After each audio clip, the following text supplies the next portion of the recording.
There have been a ton of different versions of Spider-Man from all across the history of Marvel Comics. So many, in fact, that I decided now would be a good time to go through and rank the most powerful among them. From your basic regular Peter Parker to a cosmically imbued powerhouse, these are the most powerful versions of Spider-Man from across the Marvel Universe. Let's go ahead and dive right into it.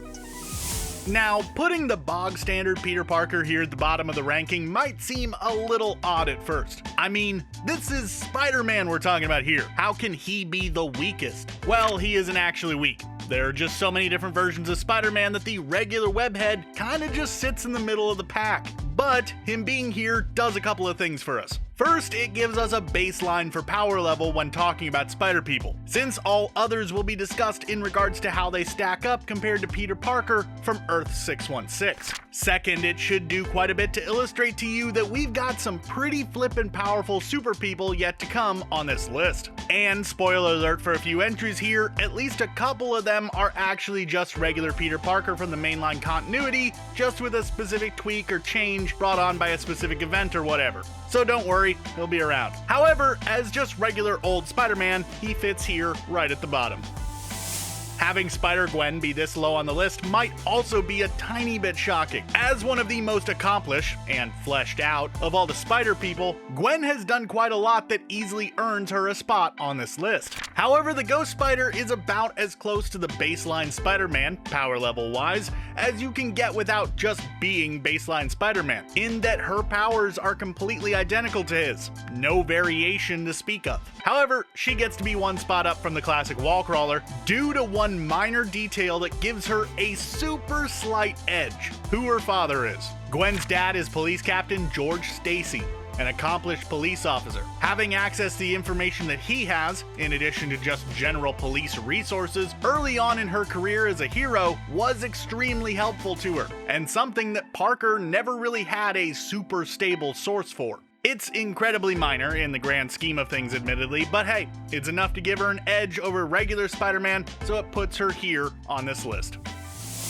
Finally, we come to a Spider-Person that actually has some tangible difference from the baseline Spider-Man, power-wise. Here we have Cindy Moon, aka Silk. Having been bitten by the exact same spider that gave Peter Parker his abilities, you would assume that Silk would have the exact same ones as well, and for the most part, she does. In fact, a lot of the abilities that she has that Parker does as well are actually slightly weaker than his. She can't lift as much as he can. She can't take as much of a beating as he can. She also just isn't as smart as Parker is. Close, but not quite on the same level. However, her spider sense is quite a bit stronger, being more sensitive than nearly any other Spider-Person out there. This has allowed her to get out of some rather sticky situations that would have gotten the better of Parker. She also has the ability to spin organic webbing out of her fingertips, as opposed to needing to rely on mechanical web shooters like Parker does, which is just straight up superior. Probably why the Raimi film version has organic webbing, it's just better.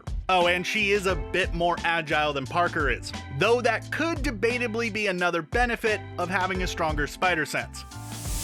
Next up, we have probably the most well-known of all the non-Peter Parker variants of Spider-Man. Of course, you knew he had to be here somewhere. It's Miles Morales. On the surface, Miles may just seem to be a fairly run-of-the-mill Spider-Man, possessing all the same powers and such as Peter Parker. However, Miles actually has two additional abilities that put him pretty squarely head and shoulders above Parker. First up is his camouflaging power. Miles can effectively turn invisible on command, making stealth an absolute cakewalk for the young hero. Second is his Venom Strike, an electrical attack that can incapacitate his enemies, usually with only a single hit. That's something that Parker has expressed jealousy over on more than one occasion, by the way. Oh, yeah, and there's also the possibility that Miles might be immortal due to the fact that the spider that bit him was part of the experiments involving the Oz formula in the Ultimate Universe. They haven't really gotten too many chances to test that out, but you know, it's there. Unlike nearly all of the other Spider-People out there across the multiverse, Anya Corazon, aka Spider-Girl, gained her powers not from being bitten by a radioactive spider or some other science-related craziness, but rather from the Spider Society. a sort of mystical cult that worships the spider deities. So basically, she's a magical spider person. Neat. Powers-wise, she pretty much possesses the same powers as Parker, only they are ever so slightly more powerful. In addition to that, she also has camouflage similar to Miles, produces organic webbing, and has skeletal flexibility that allows her to compress herself in order to withstand heavy attacks. At one point, she also possessed the ability to summon a thick, spider-like exoskeleton all around her body that could protect her from Small Arm's fire, though she lost this ability once she lost the Spider Society tattoo that the cult gave her when they granted her her powers.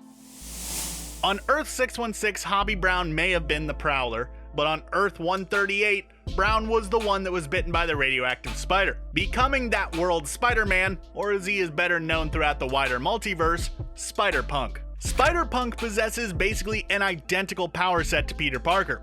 No real change as far as what the spider granted him. However, what makes Spider-Punk more powerful than those that came before him on this list is the fact that, unlike all of the others, he has an entire army of followers behind him, willing to help him fight the oppressive regime headed by President Norman Osborn. Amplified by 15,000 watts of pure punk rock, this spider army makes Brown basically unbeatable, unless you can separate him from his devotees or otherwise single him out, which is definitely easier said than done.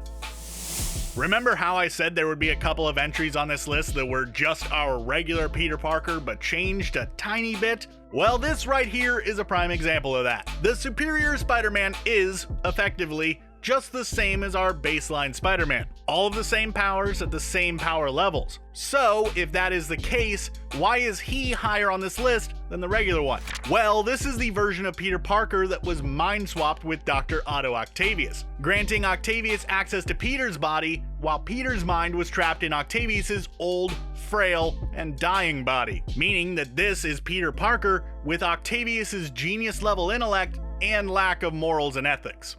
Does this make him a better hero? No, of course not. He has no qualms about doing horrible things in the pursuit of his ultimate goals, which is to be expected from the former Doc Ock. However, what it does mean is that Superior Spider-Man is capable of far more than just standard Peter Parker, who in a lot of ways is limited by his code of ethics. Heck, when Octavius first swapped minds with Parker, he pointed out that Parker was apparently purposefully holding back, pulling his punches so as to not explode anyone that he hit. Octavius, though, felt that there was no need to hold himself back in such a manner, and that alone is enough to put him firmly here in the middle of the list. How about we get weird for a second here and talk about one of the more bizarre entries on this list. This is Man-Spider. Basically, it's a devolved version of Spider-Man that has taken on more spider-esque physical features, such as 6 arms and a pair of grotesque mandibles. It is truly a disgusting beast, but also a powerful one. Man-Spider possesses every ability that Parker has. However, some versions of him have been shown to be capable of doing stuff such as spitting acid, and even shooting organic webbing from not just his wrists, but every limb as well. While he might be noticeably less intelligent than Parker, Man-Spider makes up for it with sheer brute strength, which is more than enough to put him fairly high up on this list.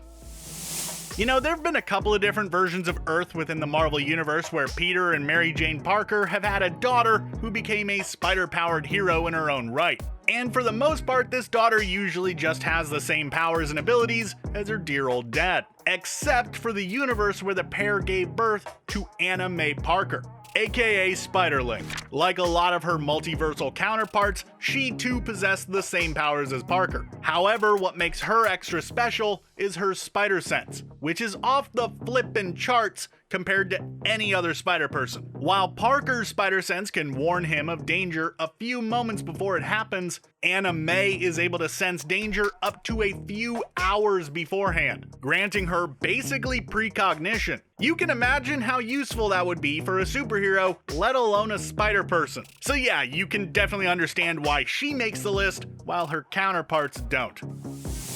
There have been a few times within the history of Marvel Comics where the company has felt it necessary, much to my chagrin, to introduce versions of their heroes that have been cursed to live as werewolves. We got Capwolf, and that one time where Doctor Strange was cursed with it, and of course we've got the Spider-Man of Earth 13989, also known as Spider-Wolf. Now, not a lot is actually known about Spider-Wolf, as he only appeared very briefly one time, shortly before being taken out by Karn of the Inheritors. But from what we can gather, this Wolfman had the same powers as baseline Peter Parker, only his strength was greatly enhanced due to being afflicted with lycanthropy. In fact, he was thought to be so strong that Karn went out of his way to take him out before he could be recruited by the other Spider People, just so that they wouldn't have such a powerful ally in the coming battle. I will never understand why Marvel keeps making werewolf characters, but hey, at least it led to one of the most powerful versions of Spider-Man in the Marvel Universe.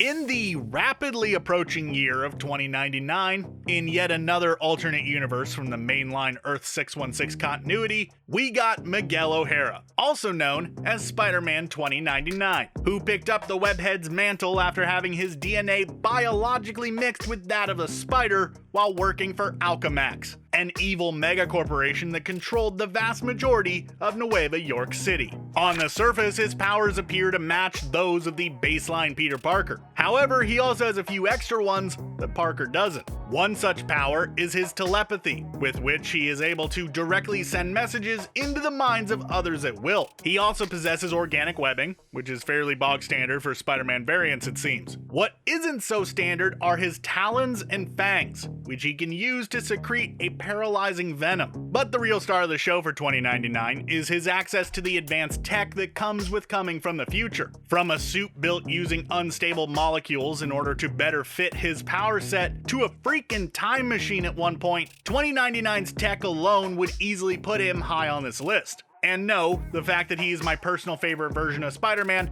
has nothing to do with him being included. I swear. What, don't believe me?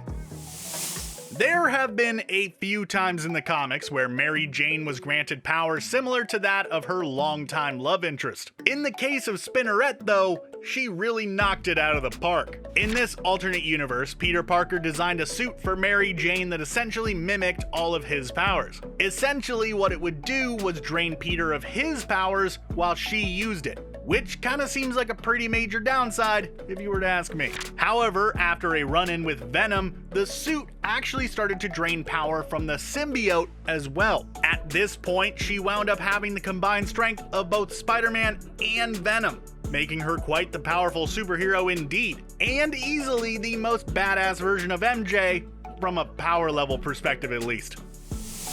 Let's try a thought experiment for a second. What would have happened if Peter Parker was evil instead of good, and kept the symbiote suit instead of giving it up? Well, he probably would have become similar to Spider, a version of the character from Earth 15.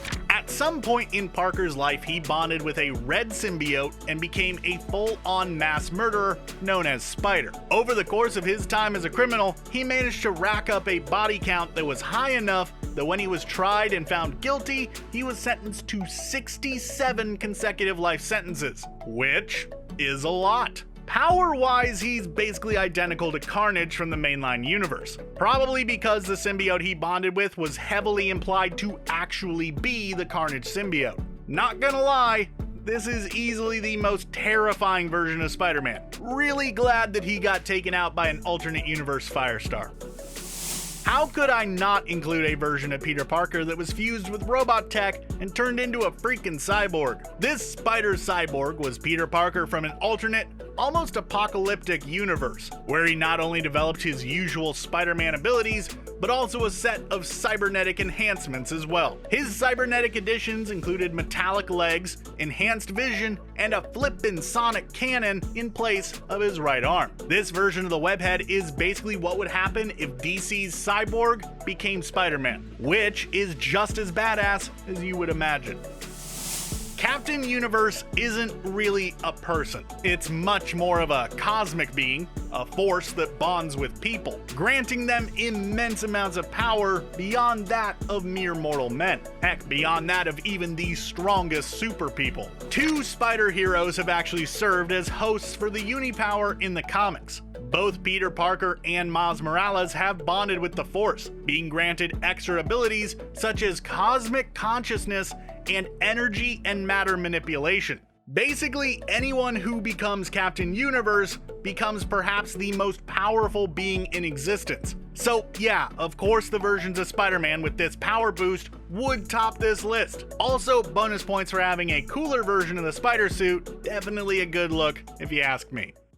Hey there everybody, I'm John Aljets. I made this video, and I want to know what you think. How would you rank the different spider people power-wise? Are there any that I didn't talk about that you would include? Let me know in the comments below or shoot me a response over on Twitter. I'd love to hear from you. Thanks for watching and be sure to subscribe to CBR for more great videos in the future.